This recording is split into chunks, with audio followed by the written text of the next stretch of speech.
Welcome to the Moral Courage Podcast, lessons from the study of Rabbi Harold M. Schulweis of blessed memory, a podcast addressing today's trends and headlines through interviews and conversations with Jewish leaders, inspired by the works of Rabbi Harold M. Schulweis that make Jewish wisdom more accessible, inclusive, and relevant to today's complicated world. Our guests share their Jewish journeys and discuss how Rabbi Schulweis's wisdom provides inspiration and guidance to us today. Hosted by Rabbi Ari Averbach, Senior Rabbi at Temple Etz Chaim in Thousand Oaks, California, and board member of the Harold M. Schulweis Institute, an affiliate of Valley Beth Shalom in Encino, California.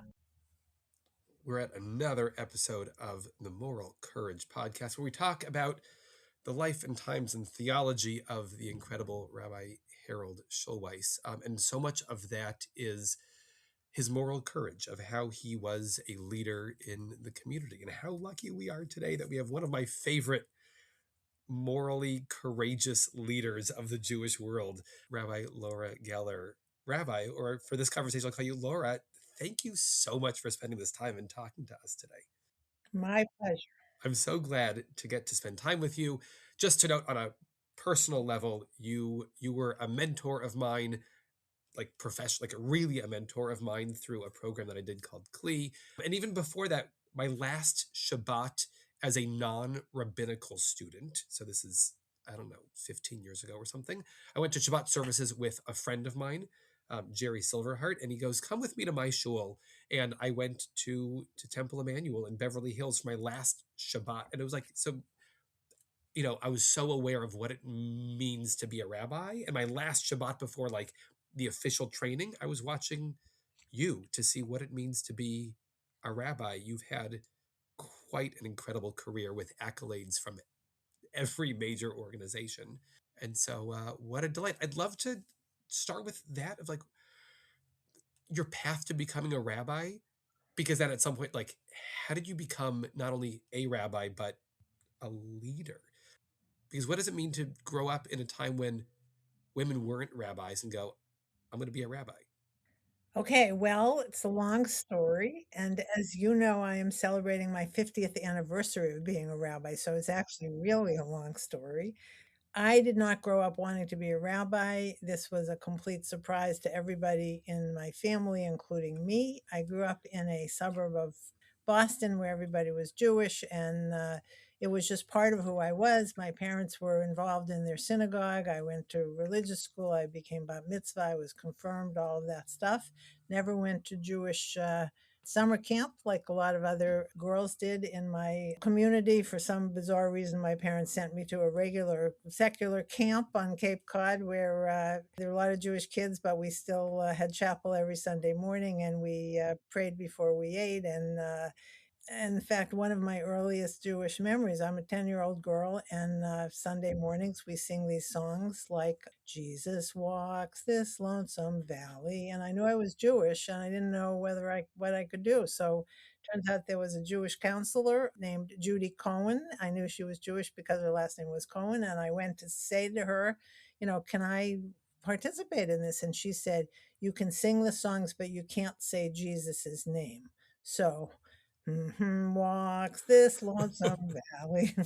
So that was the beginning of understanding that I was Jewish and it was okay to be Jewish. And I went to college in the late 60s. It was a time of identity politics, and I didn't have a clue kind of what I was doing, but I was curious about the connection between theology and morality, what made people be good and what their relationship to God was. Even though that was an intellectual issue for me, I went to Brown. There was no Jewish studies at the time, or there was biblical studies, but not Jewish studies.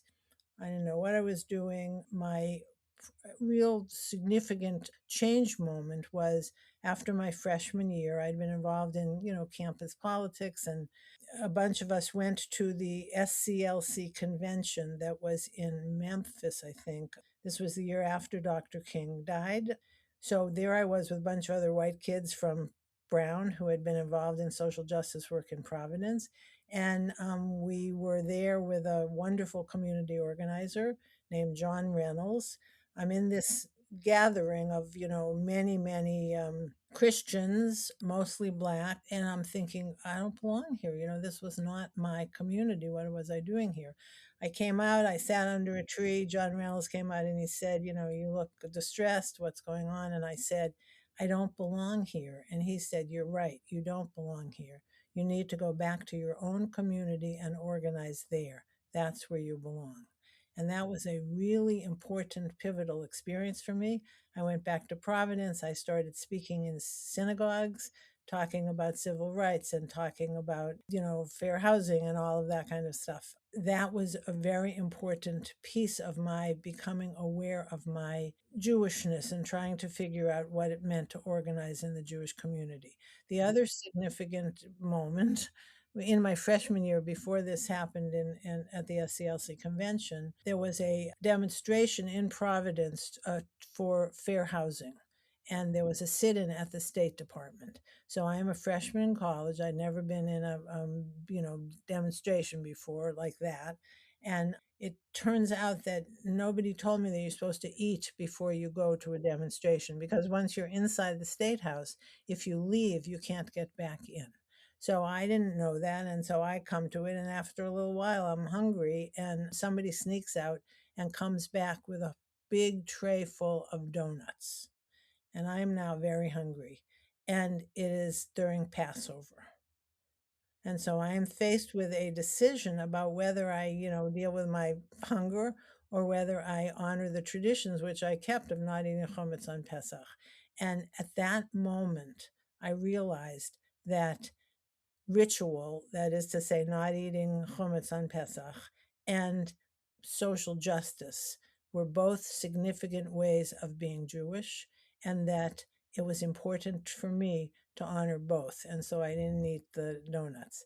So in a funny way, that was the first moment where ritual became significant to me. I understood that I was acknowledging my identity both with my body and my feet. My feet were marching, as it were, but also with my decision to maintain the traditions of Passover. Wow. So then what happened was I dropped out of college because I didn't know what I was doing. I ended up living on a kibbutz for 6 months in Israel. This was the late 60s when you were in Israel, people on the kibbutz would say, if you're Jewish, you should stay here. And if you're not, it doesn't matter, you should go back to America. And I knew that my place was in America, but that Judaism in Israel was important to me. And so I came back to Brown for my final year and began to really think about what all this meant. And then decided that I wanted to go to a place where I could learn what it meant to be Jewish. And at that moment, it was 1971. The Hebrew Union College was looking for smart women who didn't know anything. And I was one of them.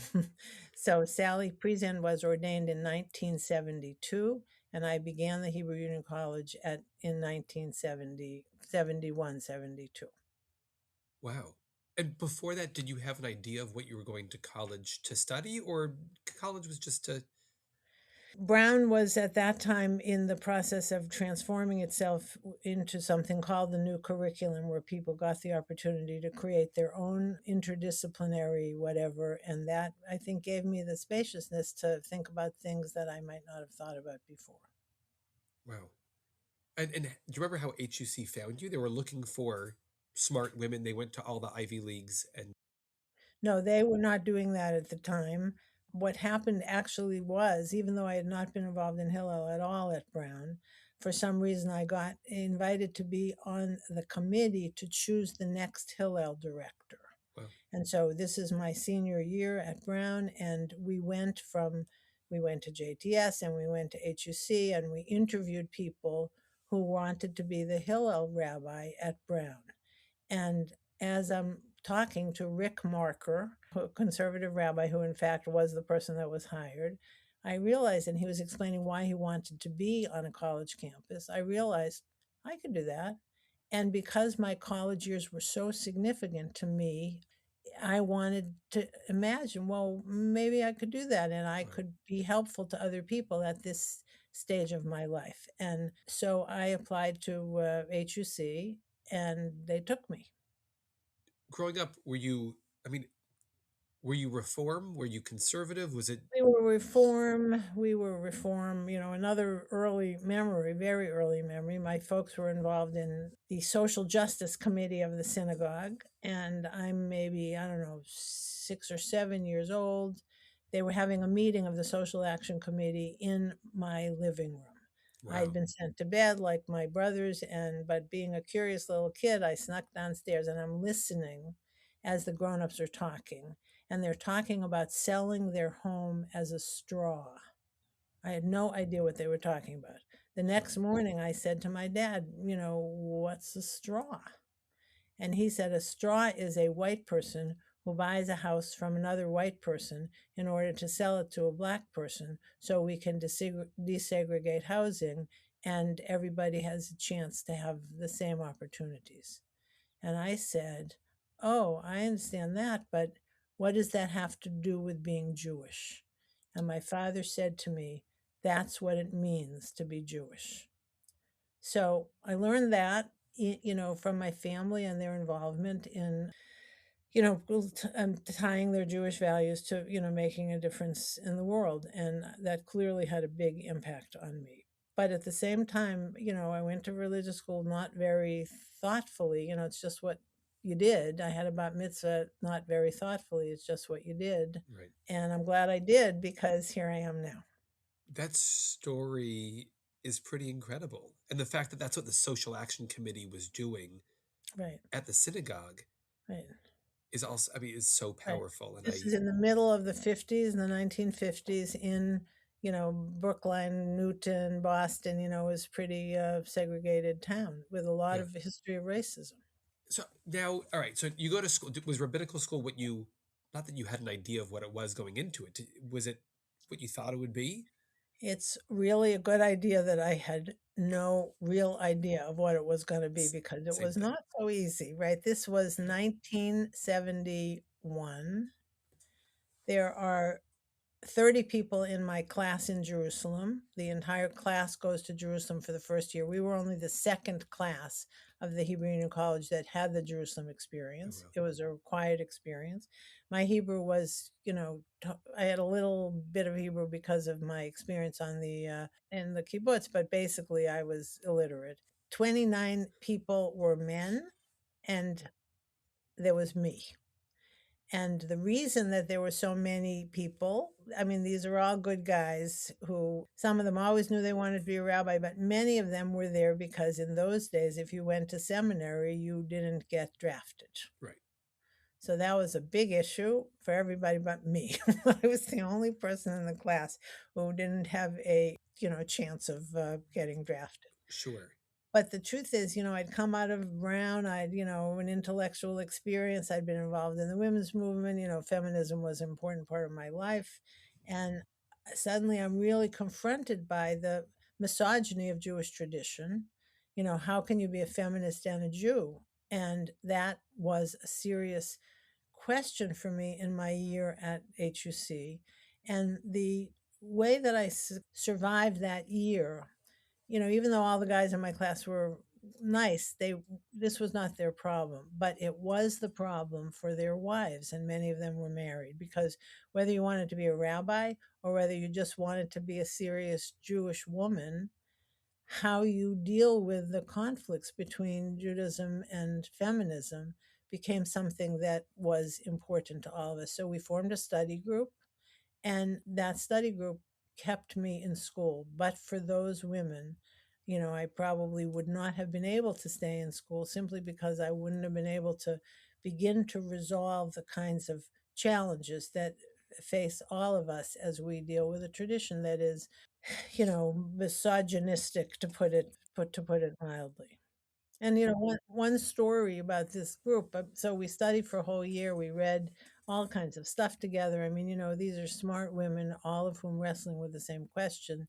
We decided to celebrate our year together towards the end of the year by having a mincha service. Now, mincha is something I'd never heard of before, but we had a mincha service.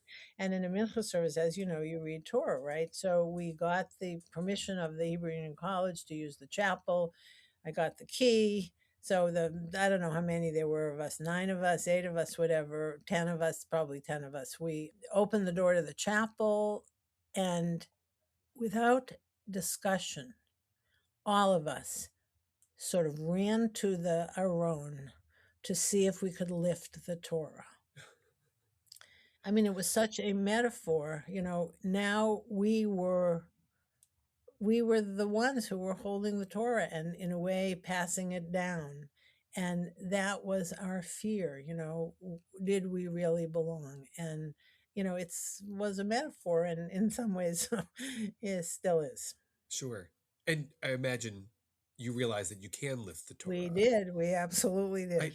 How often, like here at our synagogue, we're talking about, at a bar mitzvah, who's going to have an aliyah, who's going to have do Hagba, which is lifting the Torah. And I always go, oh, I've got a cousin who's a weightlifter. I go, that's fine.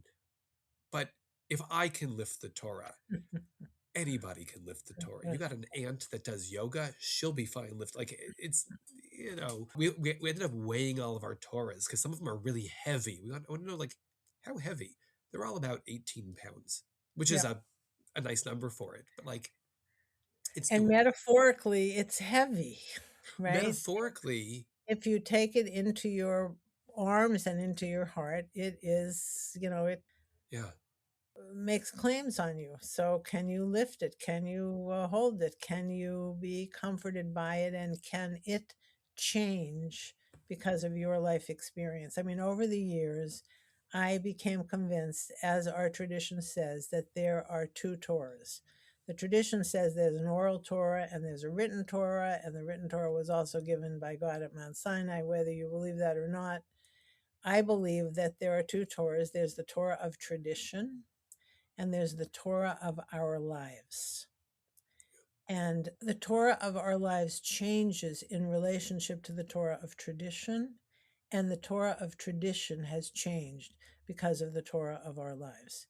And I think that is ultimately the major kind of teaching of my 50 years, to take seriously, to really listen to the Torah of my life, my own experience, and to be open to what I can learn from tradition and what tradition can learn from me, which leads to a significant moment of my career. I am now in the New York School of the Hebrew Union College, and again in a classroom in a building where there are no bathrooms on the floor where the classrooms are because there just weren't, and I'm the only woman in a class beginning the study of Talmud.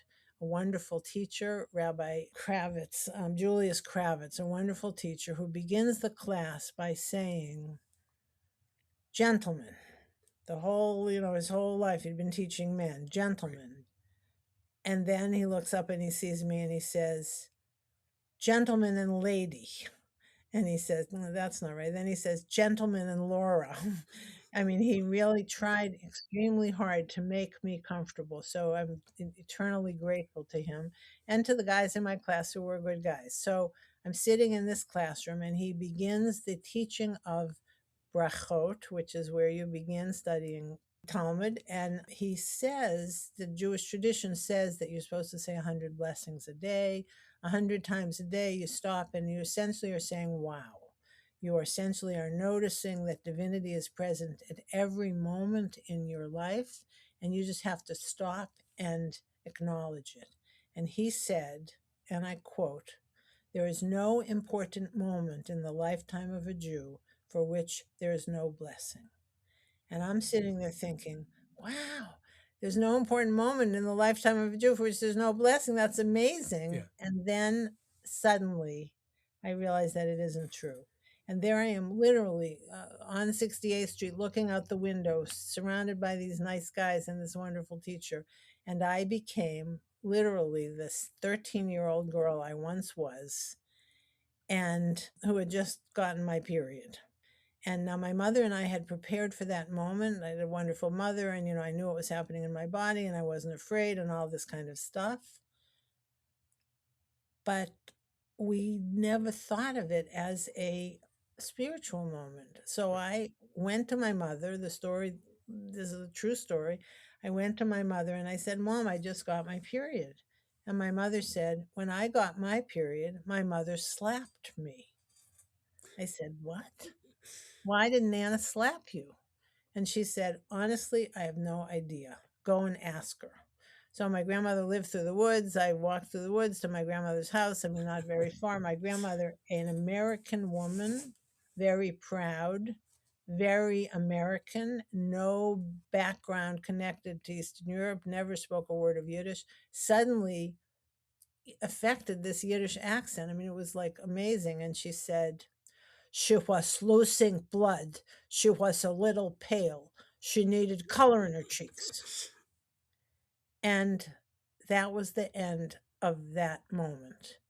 Right. It turns out, if people are interested, depending on what part of the old country you're from, any moment of transition is a moment of danger, and you need to scare away the evil eye. And the way you do it is by making a loud noise, slapping the face of a girl. Breaking glass at a wedding.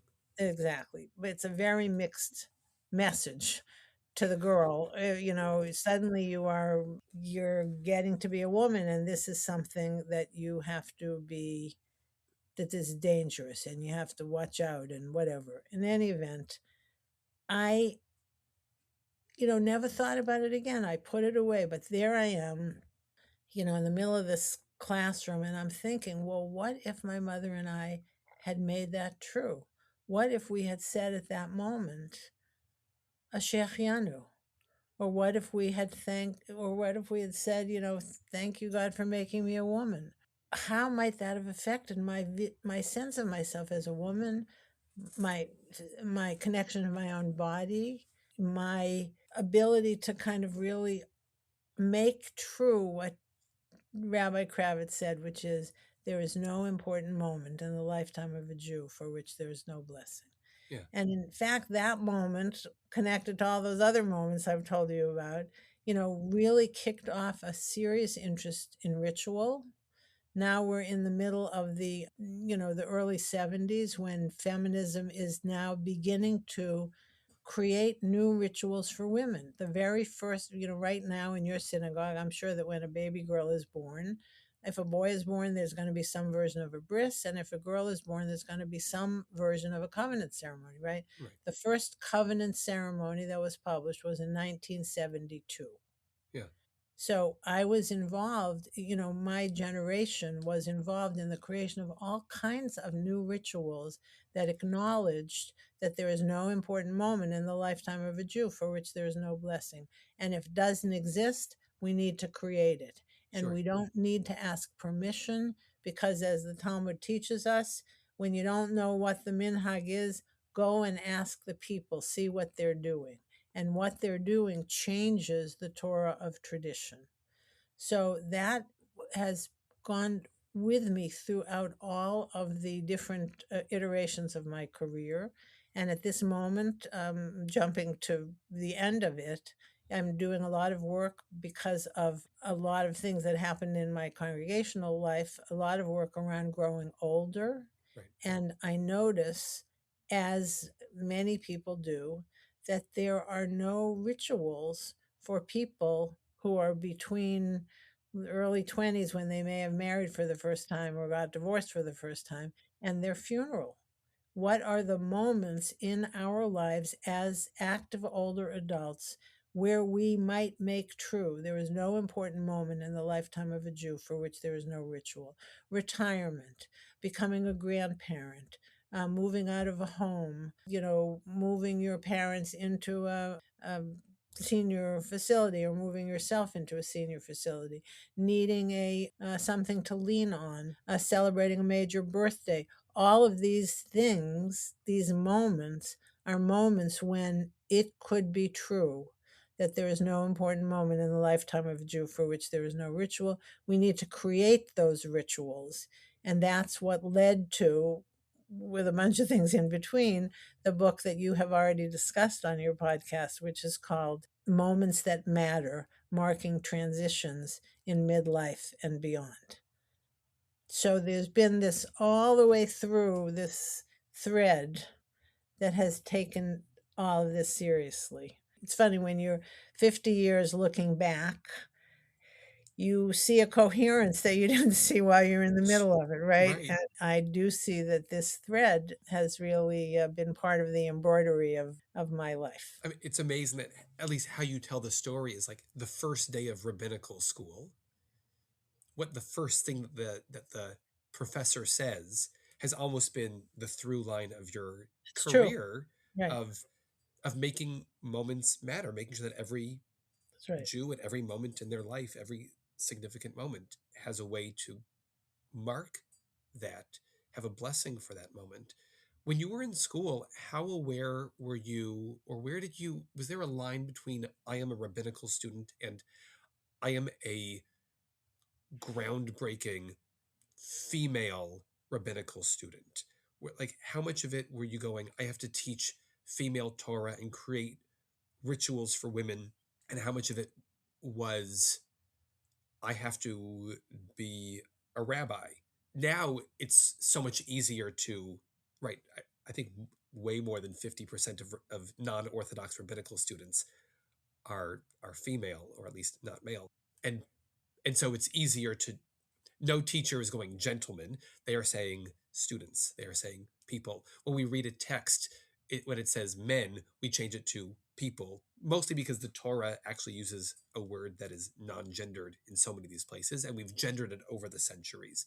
And so now we're going back to ungendering it. How much of it were you going, I want to fit in and I want to be a rabbinical student and I want to be a rabbi? And how much of you were going, I need to be the one who is breaking ceilings? So I don't think I thought of myself as the one who needed to be. Remember, Sally Priesand came before me. She was ordained in 72. And then there was a woman in the Reform movement named Michal Sesserman Bernstein, who was ordained in, I think, 2 years later. And then there was Sandy Sasso in the Reconstructionist movement. She was ordained in 75. And so there was, it wasn't all on me. And honestly, I don't think that the Hebrew Union College would have welcomed me as the first, because my feminism was clearly a significant part of who I was. And, at that moment, they're still trying to figure out how to, they tell the story about that when she was a student, there was people in the college who said, somebody marry her to get rid of her so she's not going to be ordained. There it was not so easy, and there were lots of women before who wanted to be rabbis. A wonderful book by Pam Nadell called Women Who Would Be Rabbis, of all the women who functioned in some ways as rabbis but were never able to be ordained because The movement the didn't allow movement it. wasn't ready, or because of, and unfortunately we see now this notion of misogyny is still going on, right? There's a real pullback as all of the steps that we have made forward in the world about women's equality we're seeing being challenged now Sure. But politically. we've talked on this podcast before about Malka Schulweis, who Yes, in a different, I mean, she was brilliant and poetic and thoughtful, and she in a different world would have been a rabbi. Blue Greenberg is yes, incredible, would have been a rabbi. And right. I mean, both of them, among so many others we could name, wrote and taught and were in some ways effectively rabbinic, whether or not they had a title. They had learning, they had, Right. I think I always was aware, because of my feminism, that I'm standing on the shoulders of a lot of people, right? And they're not all rabbis. I didn't have a woman mentor, but I had a lot of colleagues, women who were not rabbis, but, took me under their wing. So the acknowledgement that I'm standing on the shoulders of a lot of other people who might even be considerably younger than I, and to acknowledge the hmm, gifts that I have both given them and that I have received. And the other thing, it turns out that, after I graduated from HUC, I learned about Regina Jonas, yeah, the woman who was ordained in Germany in 1935, not by an institution, but by an individual who served as a rabbi in Berlin and was eventually murdered in Theresienstadt. And one very powerful experience that I had not so long ago was on a trip that was organized by the Jewish Women's Archive, which, by the way, is a very significant organization, and more people need to know about it, a virtual archive of Jewish women and the impact that Jewish women have made on the world, and also the American Jewish Archives. So there was this trip that was organized to go to Berlin to acknowledge the memory of Regina Jonas and the pioneers of each of the movements, Reform, Conservative, Orthodox, Marat. 5 of them were there, and then a bunch of others, and I was privileged to be on the trip. And when we went to Theresienstadt and looked at the kinds of classes that Regina Jonas taught, it was women in Judaism, and it was a sort, I have taught all those courses. All of us have taught those courses. This was a woman who devoted the end of her life to teaching Judaism. She could have escaped, but she didn't. She stayed, and she was murdered. Yeah. Anyway, so I didn't know about her until after I was ordained. that is... Yeah. I learned about her when I was in Germany on a trip when I was in rabbinical school to learn about her and go, how did we not? That's right. How do we not? And why did the people that were in Theresienstadt with her, like Leo Beck, why did they not champion her when they got out and were safe? And who knows what the reason for that is. Yeah. Did they change the learning at all? Did they focus at all on Beruria, on Dvorah, on Rivka? Did you discover women in Torah, Tanakh, Talmud and go, oh, we need to spotlight them more? Did you feel the need to fit in and be just a rabbi the same way that your male classmates were? Or did you go like, there are women who have been leaders this whole time.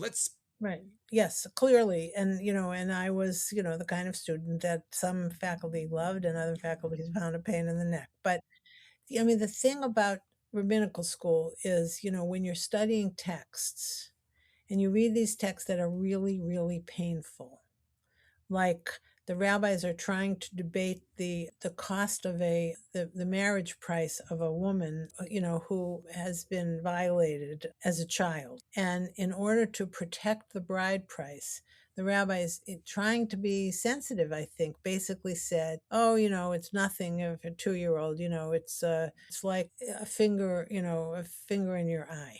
Okay, so the guys and I are studying this text together, and for them it's like, oh, that's interesting. And for me, like, I was once a 2-year-old, oh my God, and so I'm having these experiences that other people are not. And sometimes I say that out loud, but it doesn't really matter because the point isn't my experience. The point is, maybe why did the rabbi say that? Well, they probably did it to protect people. You read about the Sota, the woman who was accused unjustly of having an adulterous affair. And, it's like humiliating. They cut her hair.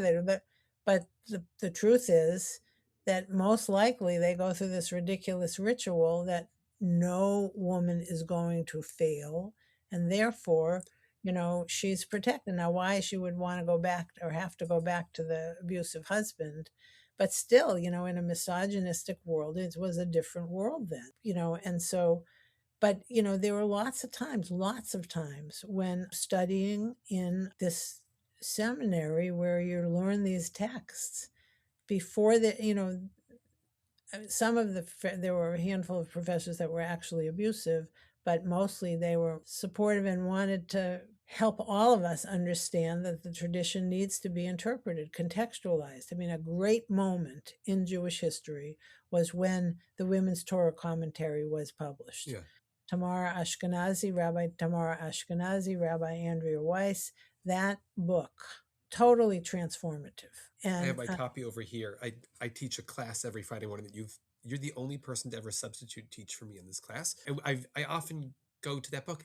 It's transformative. You're right. One of the issues I have is I think people in my class want more female representation on text, and how much, like, when I prepare a text, what did Rashi say? What did Radak say? What did Rambam say? What did Ramban say? What did all these men from hundreds of years ago say about every single line? And some of these texts that we have, which, like that one, which is incredible, talks about the Parsha And I go, oh, I wish I had what Rabbi Laura Geller said on every single line of Torah. I wish I had what Rabbi Sharon Brous, what Sandy Sasso, what all of these people said about, so I could use it in the same way as I use Ibn Ezra to go, and decide, does this add to what I want to say? And also sometimes I read what the rabbi said hundreds of years ago. And on my first reading, I'm going, do they not have wives? Do they not have sisters and mothers? How are they not aware of what they're saying? And then sometimes I'll try to be more forgiving and read it, and I don't know if I'm reading it in a 21st century light, going, oh, maybe what they're saying is actually much better than what I first gave them credit for. Right? We had a woman come teach here recently who said, like, how disgusting it is that women used to be bought for marriage and the price was so low.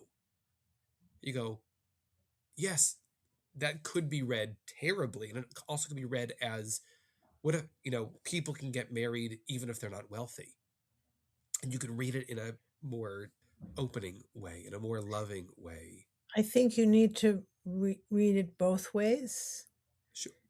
Both are true. And also, notice how the world has changed. Safaria has also changed the world, right? Yeah. And so right now you're teaching a class on whatever, you can go and find a study sheet that somebody else has taught that will not only bring the classical texts, but will also bring Rabbi Sandy Sasso and Rabbi Laura Geller and Rabbi whoever, and you put together a lesson plan, Right, which includes that. And so new generations of people are, being taught a Torah that is more inclusive, that starts with the traditional texts, but includes now, through these study sheets, the opportunity for thoughtful teachers to teach more thoughtfully and to remind people that Judaism is accessible, that you don't need to have a Rav teaching everything, and that you can pay attention to the Torah of your life as it interacts with the Torah of tradition. So, holding both truths at the same time, I think, is a very important possibility that we have now, made much more accessible because of the amazing tools. I mean, Safaria, boy, if that had existed when I was an active rabbi preaching every week, it would have been a whole different story.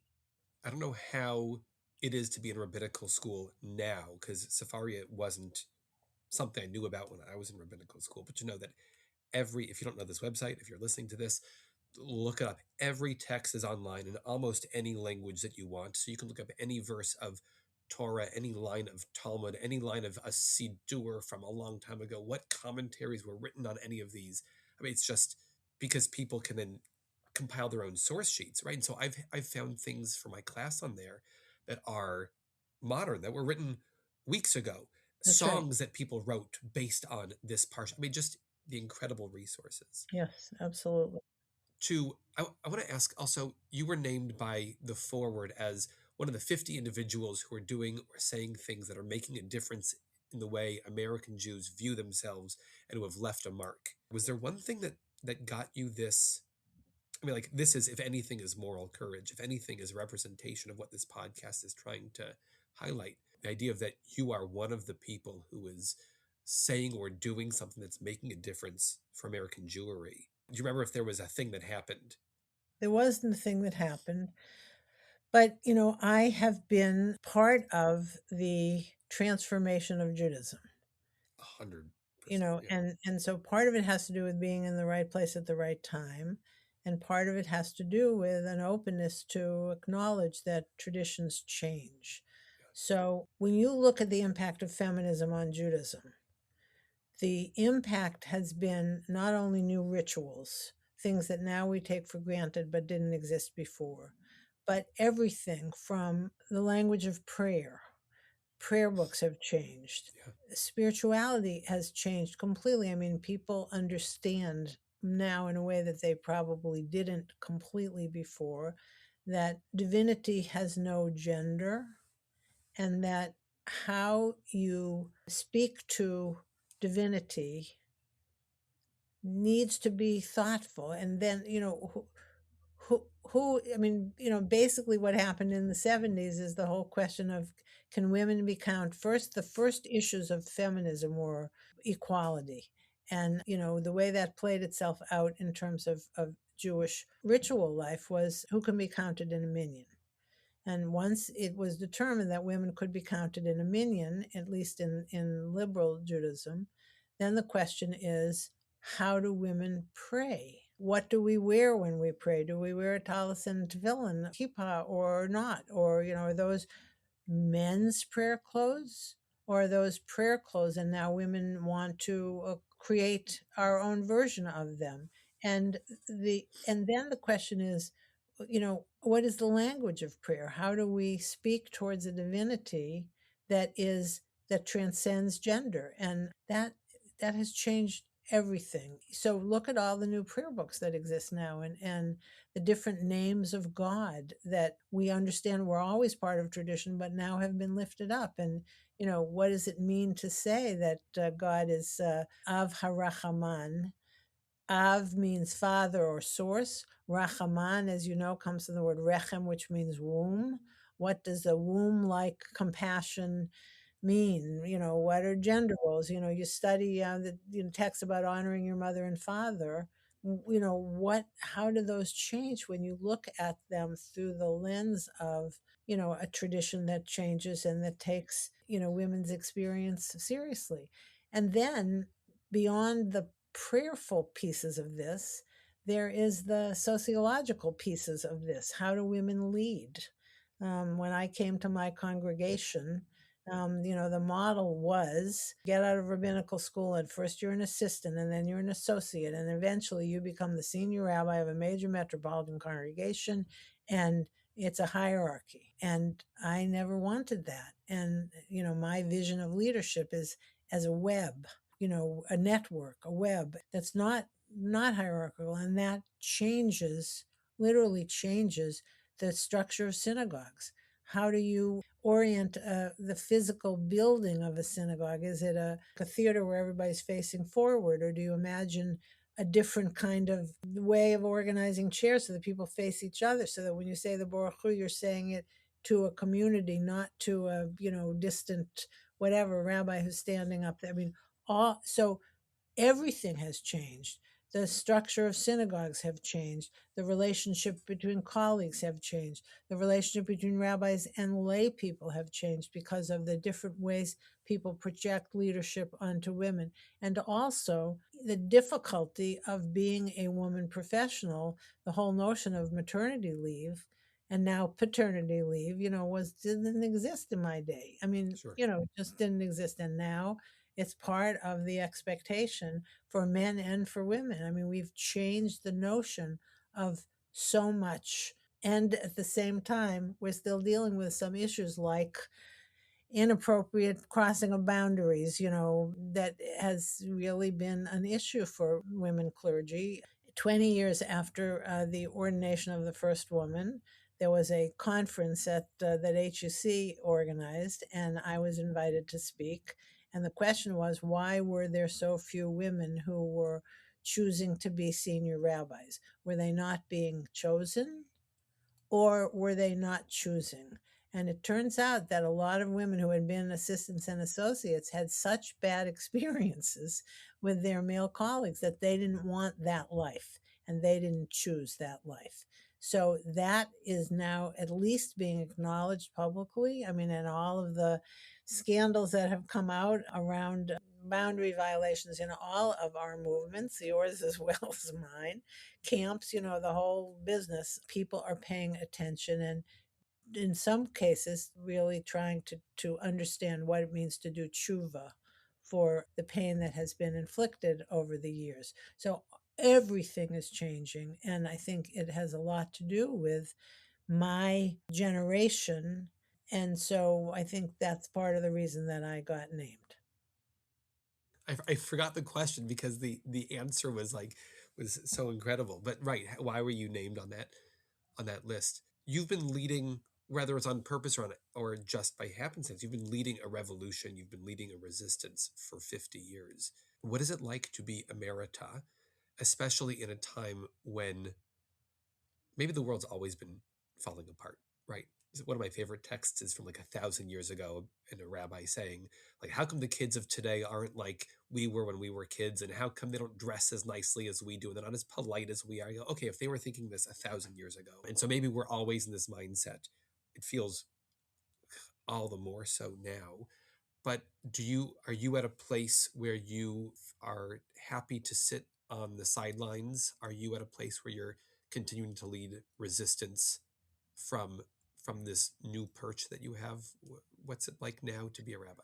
The answer to that is a longer answer, which I will now give you, which Great. is that when I was coming towards the end of my time at Emanuel, remember my career was I started at USC Hillel as the director of Hillel, and then I became the director of the American Jewish Congress in Los Angeles, the Pacific Southwest region, which turned out to be, at that time, it was the most liberal of all the legacy organizations, the ADL, the JCRC, the American Jewish Committee. So Congress was the liberal one. I was involved in Congress because of its politics. As the politics became more right wing, I eventually left. We were actually kicked out of the national organization because of work we were doing around sweatshops. And it turned out that some of the leaders of the American Jewish Congress nationally were involved with sweatshops.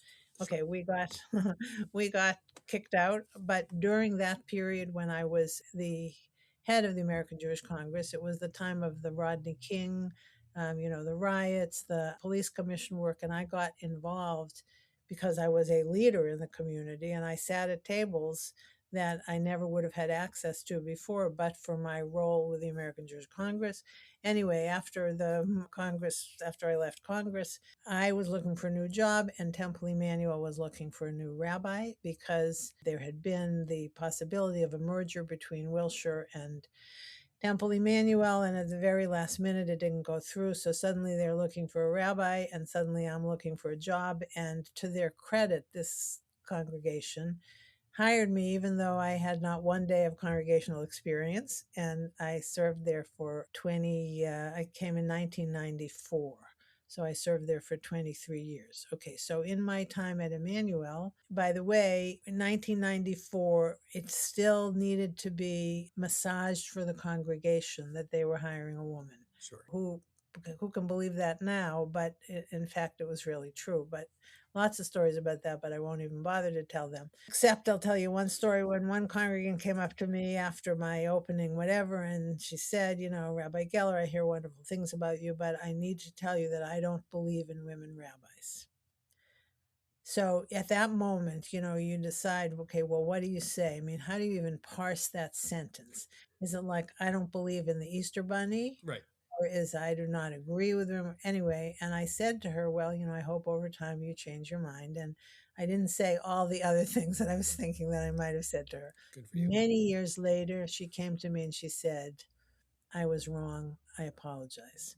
So you have to be patient and you have to have a sense of humor. If you didn't have a sense of humor, trust me, that is the most important midah that you need in order, that you need.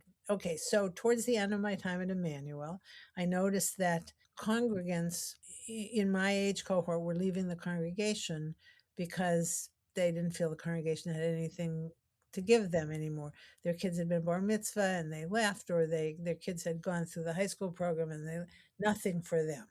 And so being curious and also being involved in community organizing, I and a bunch of talented lay people organized a listening campaign where we listened to about 250 members of this age cohort from maybe the late 50s to the early 70s. And we asked them 3 questions. What keeps you up at night? What gets you up in the morning? And is there any way the Jewish community has been there for you? Or if it hasn't, what would it look like if it were? These conversations were incredibly meaningful. People talked to each other in a way that they never had before. This is in one congregation. I assumed everybody knew each other. They knew each other because they had driven carpool together, but they had never really talked about the real issues of their lives, their fears, their hopes, etc. And, we had trained lay people to facilitate those conversations. Anyway, after that, the way a community organization project works is you see what the issues are that are lifted up, and then you do research. And one of the issues that kept coming is, with whom do you want to grow old? That's an issue for everybody at every stage, but it's particularly more acute as you grow older. And there was a research committee that was led actually by my late husband, Richard Siegel, who, as you know, wrote the first Jewish catalog. And Richie led a team that went to a meeting of the Village to Village Network, which is villages are people want to stay at home. And what a village is you draw a big circle around essentially around a zip code, and you say anybody who lives within this zip code, we're going to help each other, we're going to be friends with each other, we're going to do stuff for each other, and we're going to do stuff together, and it's going to enable us to stay in our own homes but be part of a larger community. Anyway, Richie comes back and he says a good synagogue should be a village. And so he wrote a grant with a bunch of other people to the Jewish Community Foundation, and we got money to create a village. Now, again, these are people living in their own homes who have created a incredibly thick connection with each other. And for your listeners to go to HiVillageLA.org and take a look at it, you can see the significance of it. What happened actually truly is that the week before the grant was due, the people at the foundation said, "Oh, you can't apply for this on your own. You have to have another institution." So at the last minute, I reached out to people who would take my call and said, "Will you sign on to this?" And one of them was Temple Isaiah, Zoe Klein. And so this village was created by Temple Isaiah and Temple Emanuel, this partnership. So it's been going for 10 years, and it has been incredible in terms of changing the lives of people who are still living at home. And, what I've learned over the years is that older folks like me, we want to serve, we don't want to be served.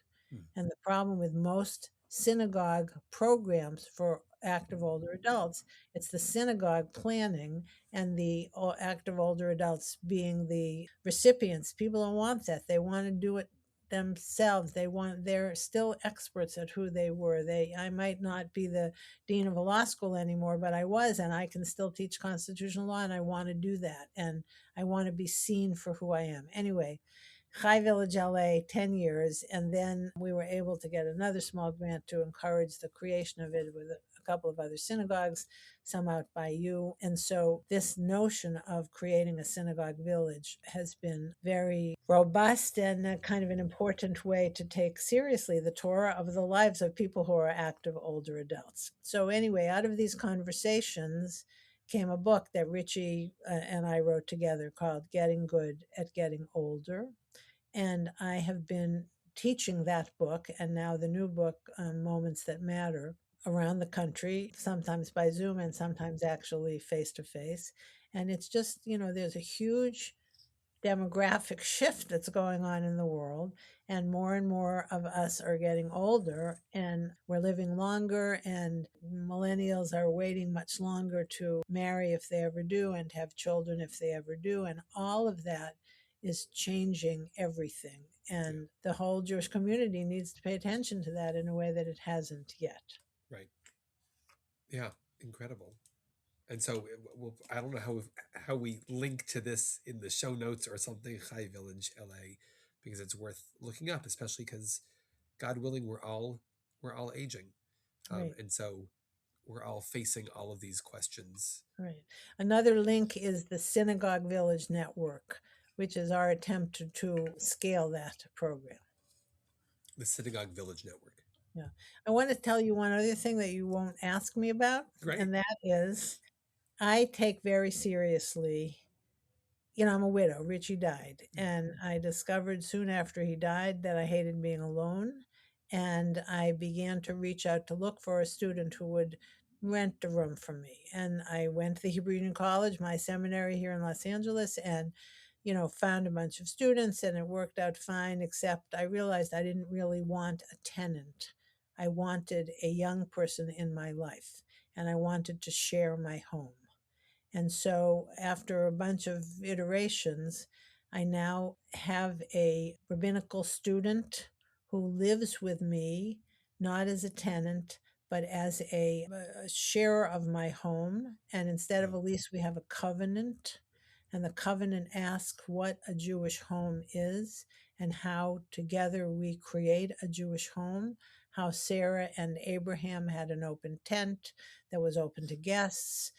Anyway, the woman who lives with me now, Sarah Lifshitz, is a graduating student. She's about to be ordained in the middle of May, and she's lived with me for 3 years. Yeah. And over these 3 years, my home has been filled with young people who are her friends. Yeah. I come home, I'm out somewhere, and I come home, and there are a bunch of young people on the floor playing some game that I don't know what it is, or doing crafts or having dinner or whatever. And I get invited if I want to. And my friends are now their friends. And it has so enriched my life. Wow. I can't even begin to explain how much it has enriched my life. And before there was Sarah, I lived with a couple, two rabbinical students who were partners, a man and a woman. And then they were ordained, and now they are both rabbis in Northern California, and we're still friends. I mean, they're about to get married, and I'm going there, and I'm going to like do a little teaching for their Ufruf. And I speak to them regularly because they are people in my life who I have come to love. And the thing that's been great for me is, with Sarah, for example, I had to give a sermon at one point, and I wrote the sermon and I showed it to her, and she said, this sucks. You need to rewrite it. You're not, your audience, and I look at her teachings before she gives them often and gives some suggestions. And it's been amazing. So this notion of home sharing, maybe there are people in your community who have space, and there are students at the Ziegler or whatever who it's a little far away, but not that far away. I mean, is this, how do you scale this? How do you imagine? And then there are plenty of students in who are not necessarily rabbinical students who are homeless and are looking for homes. And what would it mean for people to make space for them in their lives? Anyway, I think it's something, this is kind of a passion of mine to think about how you scale this notion of home sharing. It is the answer to the problem of loneliness and also of homelessness. It's such an obvious answer. We just have to figure out how to make it safe and how to make it nurturing. Yeah. What an incredible opportunity for you. I don't want to belittle that, but also for a rabbinical student to live to right. There's a story in the Talmud of somebody learning to be a rabbi, and they sleep under the bed of the rabbi because they want to know what happens when the door closes. I won't get into any more detail of that story, but still to know what it means, not just in school to study Talmud together, but to really, what do you do at home? What does Shabbat look like? What does a Tuesday night look like? How rabbinic are you? What a neat, incredible thing. And also just as two human beings to share space going, I have extra square feet. Let's have a covenant. The Torah of our lives are now shared. Yeah. Oh, what an incredible thing. I want to thank you for spending this time. This was so effortless, so incredible. I want to ask a final question. Before I do, is there a Schulweis story that's worth sharing? Was there an interaction, or you were both rabbis at the same time in the same city, but opposite sides of the hill, and so it's in different generations? And so every rabbi has been affected by his brilliance with his para-rabbinic program, where he trained people to be able to lead Shiva Minyanim and counsel people who were going through loss. And, I think I was maybe in school when that happened, but I certainly learned about it. And again, so from him, I certainly knew him, he knew me. From a distance, I learned from him the power of taking lay leadership seriously and empowering people. I learned that from him. Also, the Chavurah movement that he started in his own shul had a huge impact on everything and continues to. All the new initiatives that people are doing now, he did them a long time ago.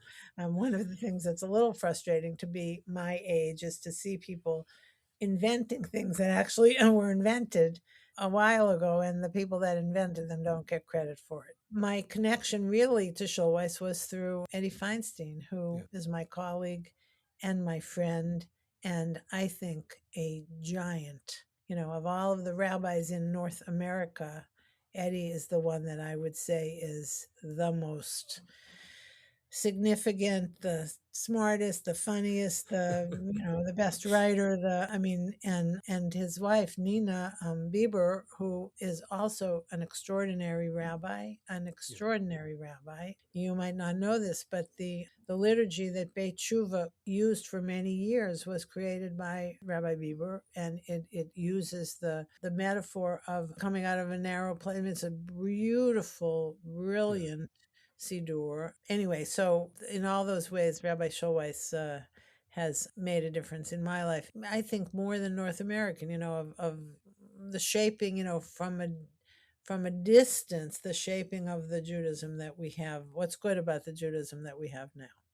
I'm so grateful that I grew up where I grew up when I grew up, because learning at the feet of Schulweis and Feinstein and being in a place where my family was devoted to the synagogue and also to Judaism in general. So it wasn't unusual for us to go to Temple Emanuel. I've been to nearly every synagogue in the LA area at some point, because I've learned to absorb it. And so getting to learn from, as a kid, watching you and David Wolpe and rabbis on the east side and the west side and the valley and all these places, I feel very lucky in that way. And I hope that more people get to learn from all of the different great thinkers and leaders out there. Our last question here that we ask is there a thing that you're studying, a text, a book, a prayer, a sugya that you are wrestling with or enjoying that you want to share?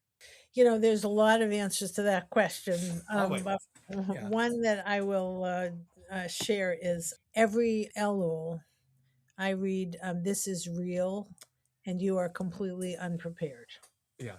And I read it every year, and I teach it every year, and I am challenged by it every year. And it is the practice of being present is something that I have been able to cultivate through the Institute for Jewish Spirituality, to which I'm very grateful. I am partly the rabbi I am now because of my connection to the Institute for Jewish Spirituality. And so Rabbi Lou's work there's a place in my heart for it because of my IJS work.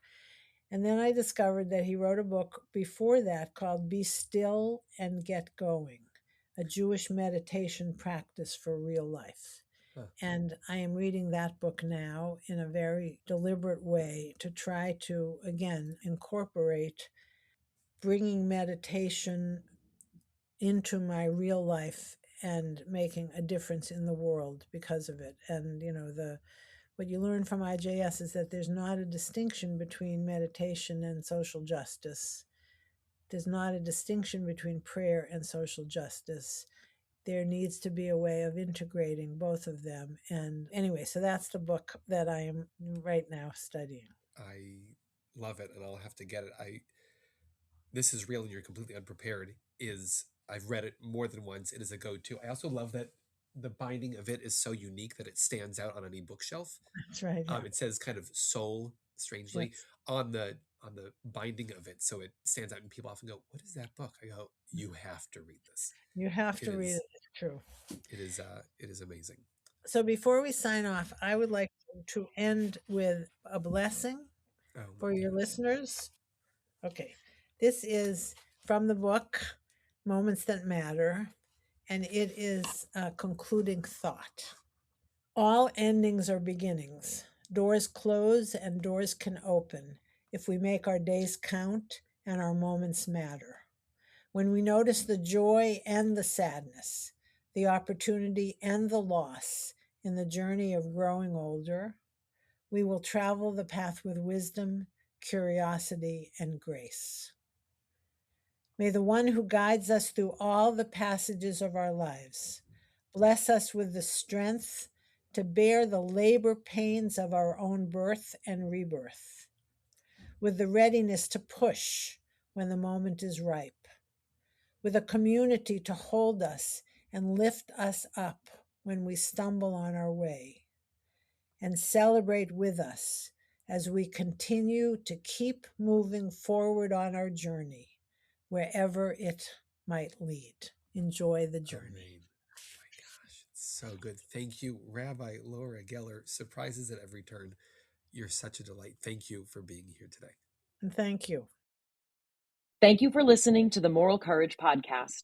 We are produced by the Harold M. Schulweis Institute at Valley Beth Shalom, which supports these podcasts in addition to educational programs within Valley Beth Shalom, the Schulweis Library, changing exhibitions at the Liner Chapel at VBS, Jewish World Watch, and the Jewish Community Children's Choir. The Moral Courage podcast is hosted by Rabbi Ari Averbach. Our consulting producer is Esther Kostanowitz. Our technical producer is Eric Weiser.